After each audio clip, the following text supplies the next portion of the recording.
The rain hadn't stopped for 3 days.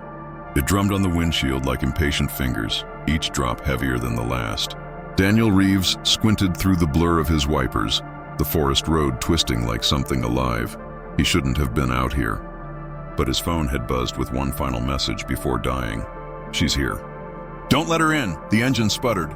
Headlights flickered, and then, through the downpour, Daniel saw it. A cabin. Wood darkened by years of rain, one window glowing with soft yellow light. Shelter. When he stepped out, the rain swallowed every sound except one, a faint knock. Not from his door. From inside the cabin, he hesitated, heartbeat sinking with the thunder. Another knock, sharper. Then a whisper through the door. "You came back." Daniel's boots squelched in the mud as he approached. The door was unlocked. No, ajar, rocking slightly in the storm's breath. Inside smelled of damp pine and cold ash. A single candle flickered on a table cluttered with old mugs and a half-open journal. He shut the door behind him, the wind screaming as if angry to be kept out. "Hello?" He called, no reply. Rain hammered the roof. Shadows shifted along the walls. The air felt heavier the longer he stood still. He set his bag down and noticed muddy footprints leading deeper into the cabin, small ones, barefoot, fresh. He followed them toward the hallway, each creak beneath his weight loud in the silence. The prints stopped at a closed door. Faded words scratched into it read, "Don't open after dark." A nervous laugh escaped him. "Great, exactly what I need." He turned to leave and froze. Someone had blown out the candle. Darkness pressed against him. In the faint lightning through the window, Daniel saw movement. The door behind him, the one marked in scratches, slowly opening by itself. Inside was nothing but a narrow staircase leading down. Thunder rolled, and beneath it from below, a child's whisper. "You promised you'd come back, Daddy." Daniel's throat tightened. He didn't have children. He leaned down toward the basement door. "Who's there?" No answer, only the faint sound of water dripping, echoing like a heartbeat. He took out his phone. Dead. He grabbed a flashlight from his car bag and clicked it on. The beam cut through thick dust spiraling in the air. The first few steps groaned as he descended. The smell of wet earth grew stronger. At the bottom, he found an old room. Stone walls, shelves filled with jars clouded by mold. In the corner, an ancient radio crackled faintly. He turned the dial. A woman's voice whispered through the static. "You shouldn't have come back, Daniel." He dropped it instantly. The light trembled in his hand. "Who the hell's doing this?" Footsteps above him. Slow, deliberate. Someone was walking inside the cabin. Someone heavy. He ran up the stairs 2 at a time, bursting into the main room. But it was empty. Except the journal on the table was open now. He read the page. November 12th, 1998. He said he'd come back before the rain stopped. If he keeps his word, she'll forgive him. If not, she'll take another face. Thunder shook the walls. Daniel looked up and saw his reflection in the window. Except it wasn't moving with him. It smiled first. He stumbled back, knocking over the candle stand. His reflection's mouth opened wider, lips cracking into a grotesque grin, revealing black water pouring out. Then it spoke, the sound muffled. "Underwater. You left her here." The cabin groaned like it was breathing. Daniel backed toward the door, grabbed the handle. Locked. He swore he hadn't locked it. He slammed against it again and again until his shoulder throbbed. Behind him, the whispering began, soft, childlike voices circling him, chanting one phrase over and over. He promised. He turned. The hallway was lined with dripping figures. Water ran down their faces, their eyes hollow like drowned dolls. One of them, smaller than the rest, stepped forward holding a soaked photograph. Daniel, standing by a lake, smiling beside a woman and a little girl he didn't recognize. The girl tilted her head. "You said you'd come back before the rain stopped." Lightning flashed, and the room emptied. Only the sound of the storm remained. Daniel grabbed the photo. It was old, edges brittle. On the back, Hollow Creek, 1998. He ran outside into the storm. The forest was alive with rain, trees bending like silhouettes of hands. Lightning revealed faint structures deeper in the woods, more cabins, but the path curved back toward the same one. No matter which way he turned, he came back to the same porch, the same door swinging open, whispering in the wind. "You came back." He screamed into the storm, "What do you want from me?" The voice from everywhere at once. To remember. The ground beneath him rippled like water. He fell to his knees and the rain turned black, thick, seeping into his skin.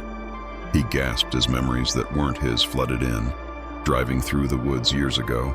A crash by the creek, a little girl crying for her father, a cabin burning while rain hissed on the flames. Then silence. He opened his eyes inside the cabin again, the walls warped, ceiling dripping. The journal now lay on the floor, open to a new page written in wet ink. He came back. Now she can rest. A door creaked open behind him. The basement. From the shadows, the little girl stepped out. Her eyes reflected candlelight but held no color. She smiled faintly. "You kept your promise." He reached out a trembling hand. I don't understand." She touched his chest, and he felt water rush into his lungs. He fell, gasping, choking as the room filled with the roar of the storm. Her voice, fading. "The rain won't stop until you do."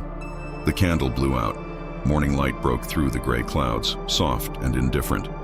A ranger truck rolled down the dirt path, tires splashing in shallow puddles. 2 officers stepped out. "This is the call spot," one said. "Abandoned car, phone found on the seat." They followed the muddy trail to the cabin. The door hung half open. Inside, everything was soaked, even the air. The table still held a half-open journal, though the last page was smeared beyond reading. "Guess no one's home," one said, shrugging. The other shone his light toward the floor. "Wait, footprints." Small ones. They followed them to the basement door.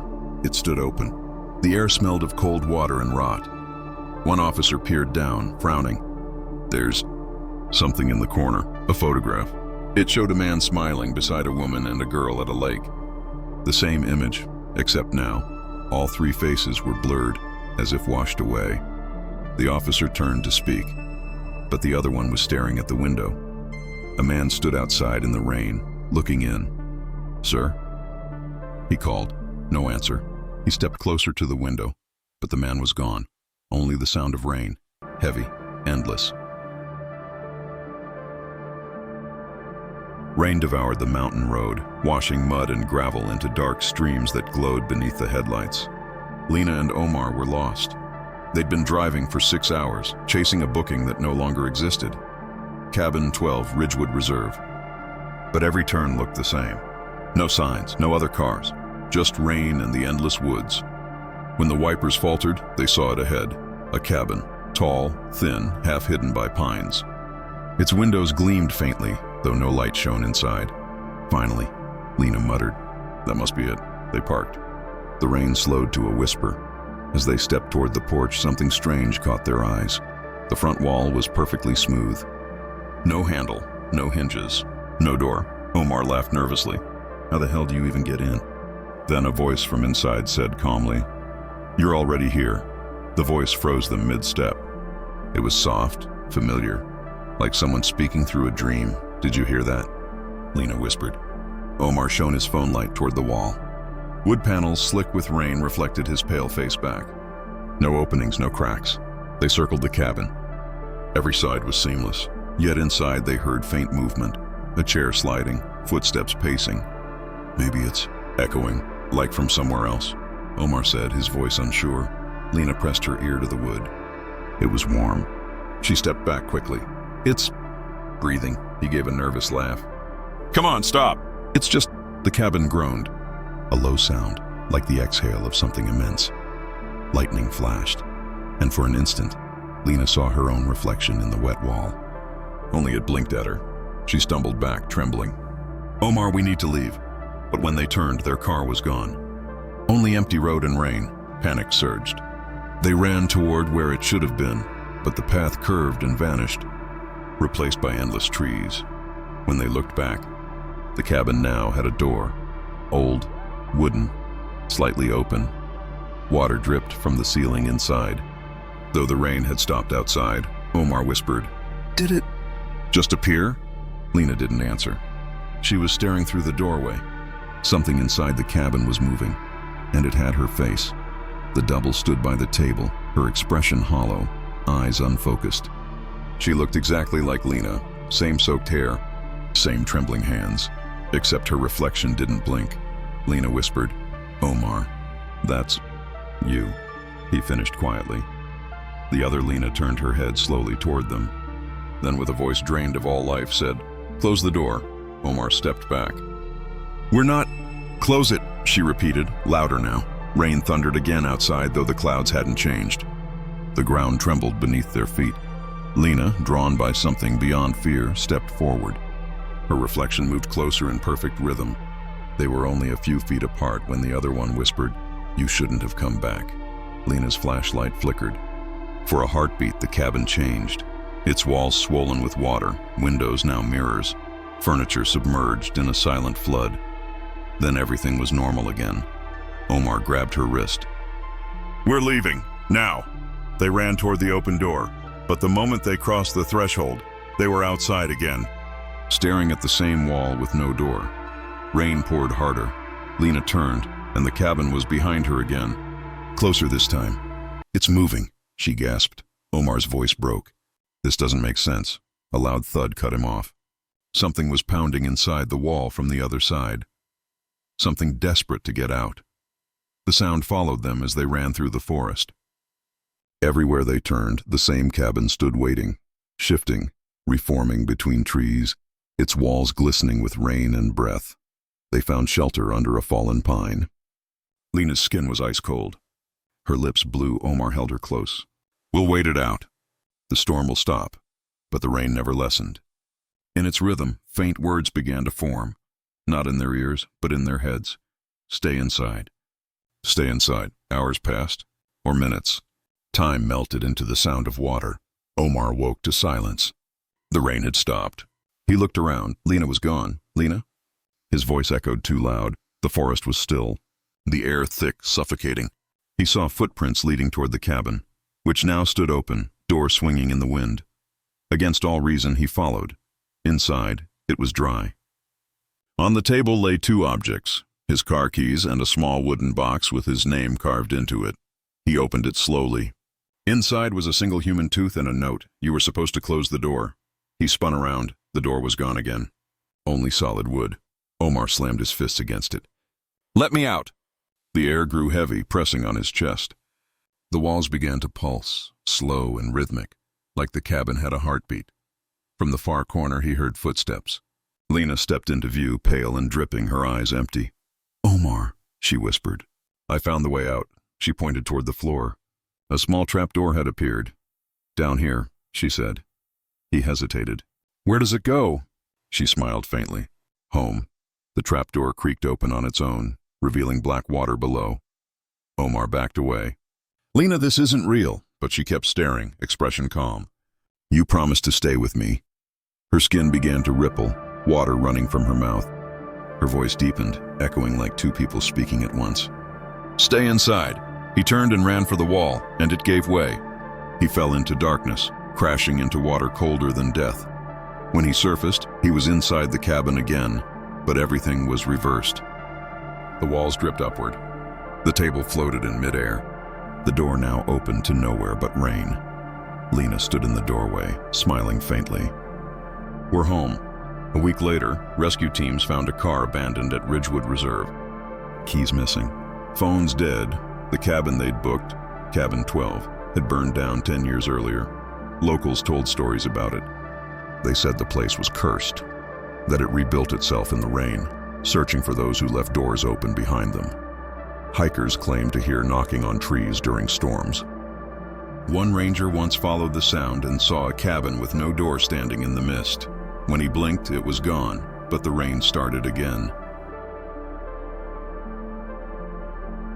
The rain began at dusk, soft, uncertain, like someone whispering against the windows.